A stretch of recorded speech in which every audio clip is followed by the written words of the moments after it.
This is Smallzy Surgery. Please welcome Niall Horan. Ladies and gentlemen, Niall Horan. Niall Horan!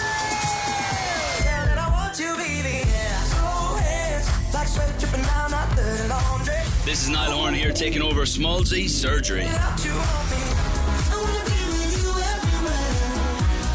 Right here on Nova. Please welcome Niall Horan.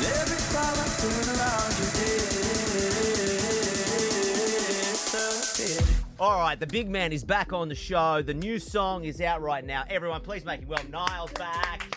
Yes, he is. How was your weekend? Did you do anything exciting? Did you go out to dinner to celebrate the song? Yeah, had to. Yeah. You know, it's been a while since I released a song, so I had to celebrate the release of something. You know, I think what happens with music a lot is we release so much so often, and then we don't really celebrate the launch of it. After all the hard work you put into it, you kind of don't celebrate it until it's done well, or like it's, you know, until it's charted or whatever. So I think this was a good opportunity to have a little bit of a rage or to celebrate. Lovely. You know what? I didn't want this question to be so deep and so sentimental so quickly, but it came to me. The song's out. You talk about celebrating the success. Do you harbour sort of expectations for the song? Are you happy just to let it be what it is? Are you aiming for a number one record, top, you know, Billboard number? Like, how do you approach it? It's such a. I've not asked you that question, but how do you approach it as an artist? It's actually a very good question. Not one I think about often, really. I think having been away for so long, and it being so competitive out there, there's definitely more nerves than ever, you know. And for that reason, then I would like it to be as successful as possible, because it stands me in good stead for when the album comes out. To be honest, I just want to get back in the mix. I want to get back in arenas, playing tunes, and the success of this will allow me to do so. So that's the dream for me. Just get up there playing gigs to thousands of people, and if that means the song being successful allows me to do that, then please make it successful as possible. Yeah. Well, there's one thing missing in the mix, Niall, and I'm sure it's been a long time since you've released music, is a TikTok dance. You don't have a TikTok dance. You won't be saying that. This is the problem. I'm doing TikTok in my own way. And you know what? I am here for your aggressive skincare routine. Can I just say, I am here for Niall's aggressive skincare. You don't really wash your face like that, do you? I have to ask. Probably when the camera goes on, you just get things done very fast. Yeah, but I was just like, people were giving me all sorts of hassle. I was like, listen, look at this. If you want good skin, follow me. If it's aggressive or not. Yeah. Well, you know, as someone who's slightly older than you, you know, you're almost 30, you've got to be more careful. It's fragile. It doesn't bounce back like it does when you're in your 20s. That's my only advice. That's my only advice.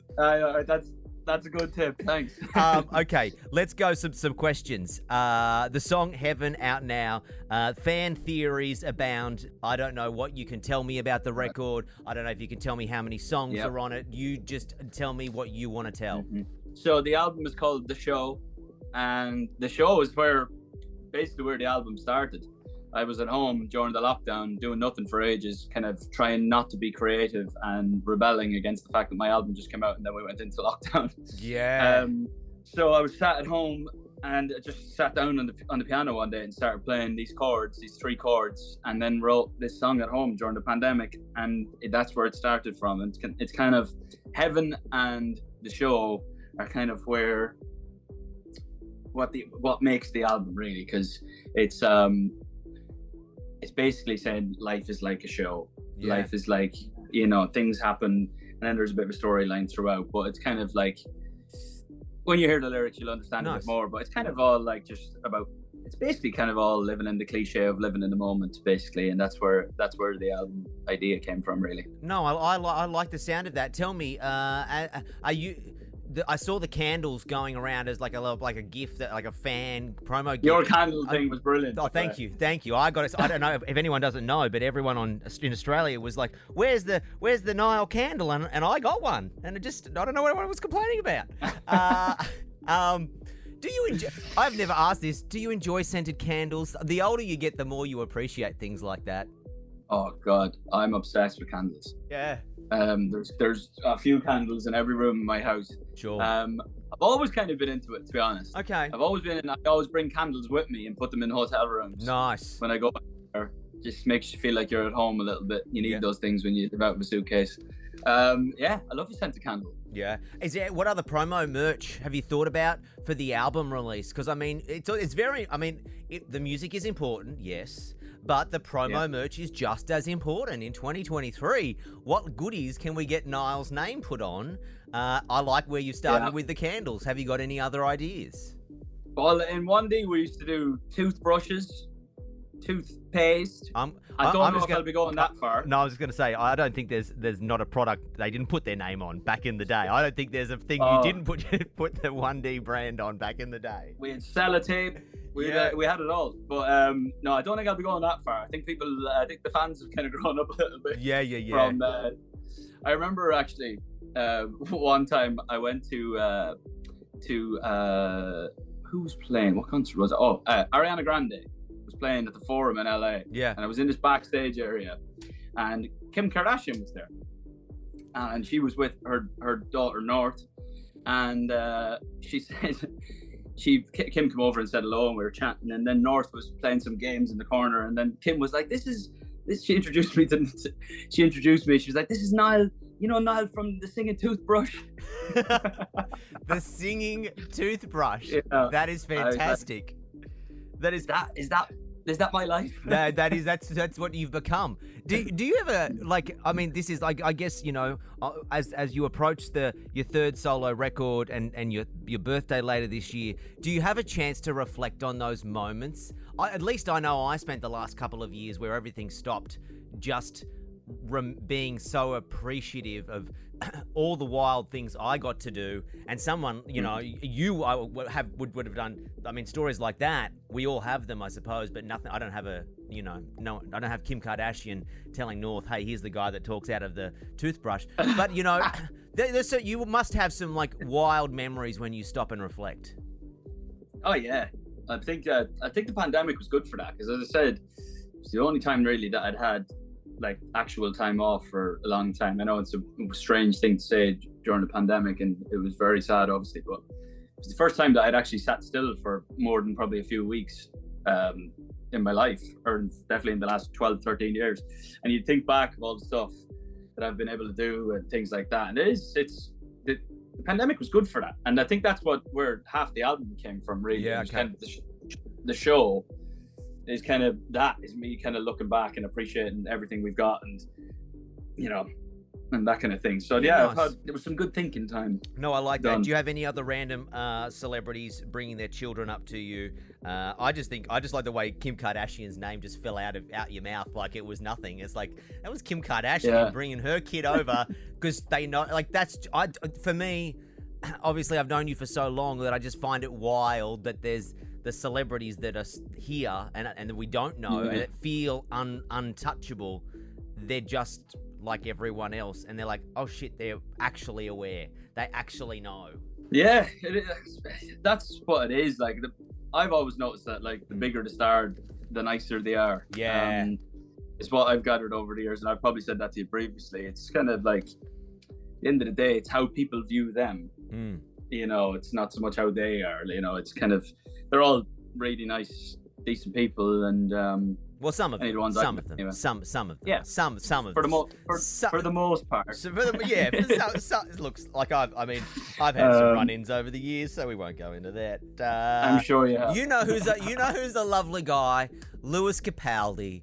That is a bromance there that I live for, including the stitch that he did with your song. So I'm sorry. If anyone hasn't, I was just like, dude, this is hilarious, but you would send it just to Niall. No, he put it up on TikTok. That's fantastic. Honestly, I know that fella inside out, and even I was shocked. Yes. I've had some mad conversations with him, and even I was taken aback. Yeah. No comment. No comment. Make no comment. I'll tell you, I love Lewis Capaldi so much. The last time I saw him, and this goes down as, and you will appreciate this. He had just played a show here in Australia, and then I went backstage to say hello to him afterwards, and he was eating a barbecue chicken out of one of those foil bags with an Australian cap on with corks on it. That was post-show. And when I saw him, I was like, that is a man that I really could get along with.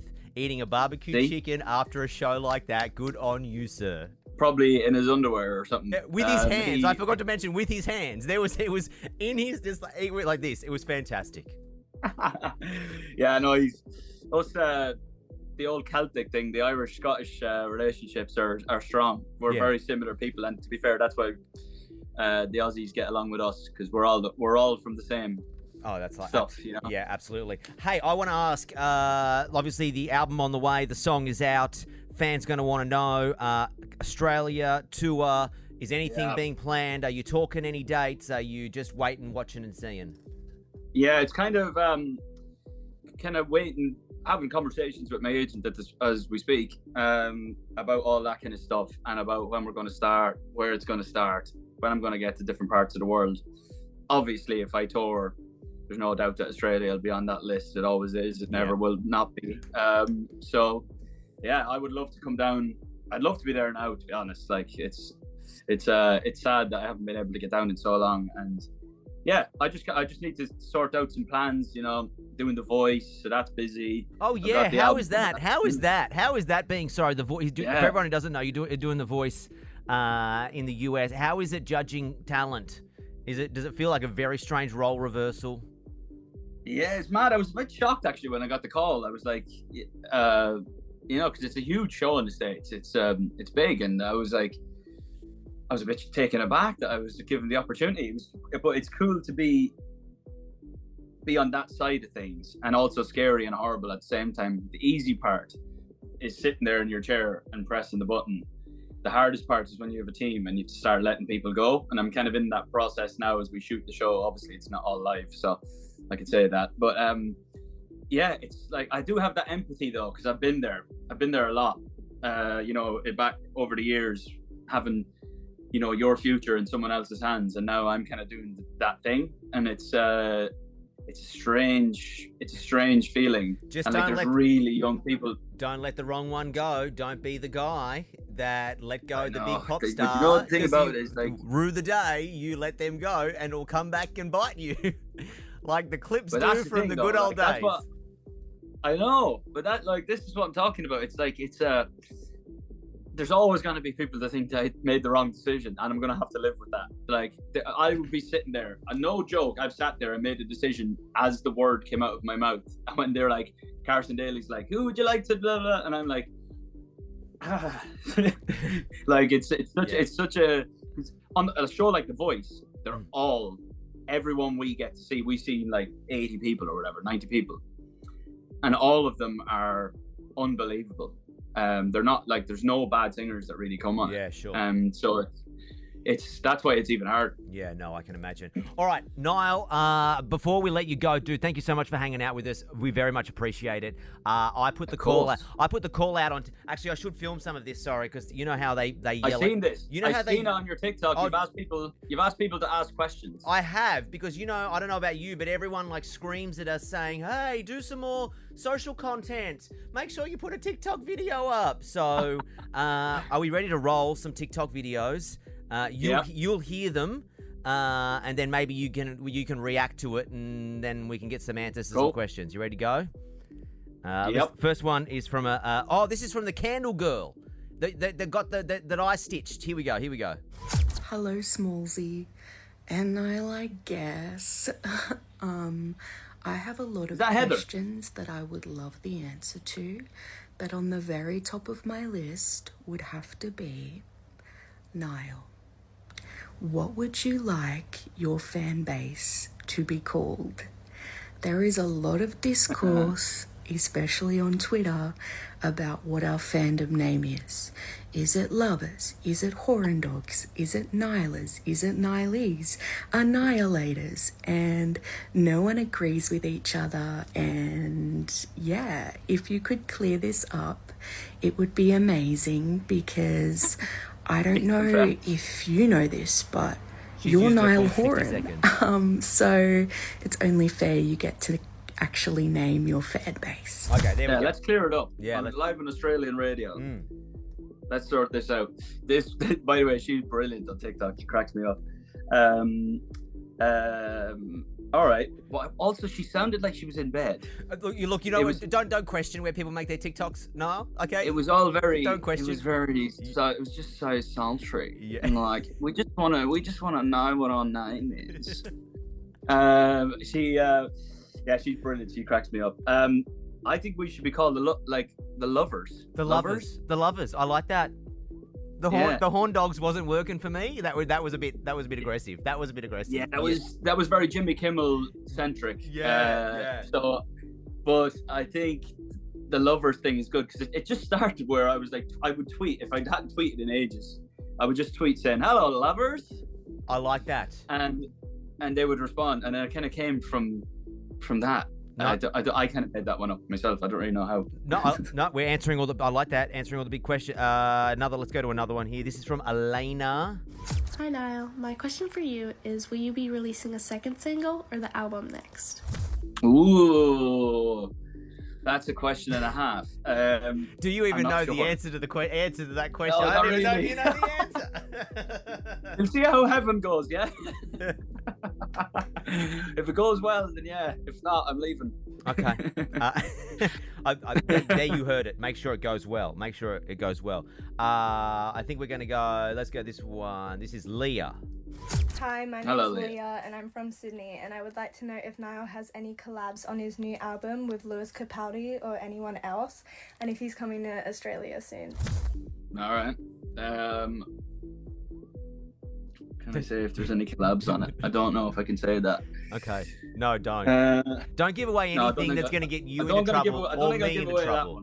Yeah, no, we're not going to get anyone in trouble here. I hate the secret stuff, but I'm also like, well, I've also worked for 2 years on this thing, so I'm not going to blow its cover. Yep. And Australia, as I said, at any opportunity, if someone said you're going to Australia from LAX tonight, I'd be like, packing a bag now. As everybody knows, I love that country and I feel the love when I go there. So if I can basically just fill every arena you possibly can, the biggest venue possible, please. So the next time I come down, we can have a riot. Nice. All right, let's do one more. This is Heather. Yep. This is Heather. I like this question. Hi, my name is Hannah, and my Oh, sorry, it's Hannah. I don't even know why. I don't know why she sounds like she's in bed too, but they all sound like they're in bed. They're all in bed. They're all in bed. They're all in bed. Hi, my name is Hannah, and my question for Niall is, which lyrics really stuck with you after writing Heaven? Good question. I think the chorus kind of came. It kind of all came out in one stringy sentence. It was kind of mumbled out a little bit. We had a lot of the lyrics. I had God only knows where this could go. That was the kind of thing I came with. And I kind of that kind of flew out. It was more how I write the verses, and the verses are kind of a bit more storytelling and kind of like live in the moment, go with it. What we have now is great. Let's not ruin it by listening to everyone else. So I think, like, you know, as people, so much to put an answer to is probably the line that stands out to me in the song. Because as people, we're always questioned on everything. In life, and I think that's the line that's always kind of stood out to me. Yeah, nice. And then my final question, which will stitch this to myself. What's on your For You page on TikTok, Niall? When you open up TikTok, what gets served your way? Let me guess, golf. You don't even have to guess twice. There's a lot of golf, a lot of how do you hit this type of shot? How do you do that? There's a lot of golf, to be honest. A lot of Cristiano Ronaldo scoring goals and that kind of thing. You actually a lot. Is that so? You know what's crazy is that I've never seen a golf swing shot on my TikTok For You page once. Not one time in my life has any golf-related content come up on my For You page. Your phone is listening to you as you speak. Yes, it is. Hey, man. You should see loads of Tiger Woods. That's it. Man, I'm always so appreciative of your time. Thank you so much for spending it with us. Congratulations on the new song. It's really something special that you're about to drop on the world, and I'm excited for everyone to hear it. Thank you very much. I appreciate that, and I hope you play the shit out of it. You bet, man. I'm going to do the... with Slow Hands, we did the 3-peat, and with Heaven, we're going to do the 4-peat, and, I'm just going to be flying the flag down here for you until you can get back. Well, I appreciate that very much so, and thanks for having me as always. We've done many, many, many interviews over the years. Always appreciate the time, and I'll see you when I'm down on there again. Smallzy Surgery is a Nova podcast. For more great shows like this, head to novapodcast.com.au.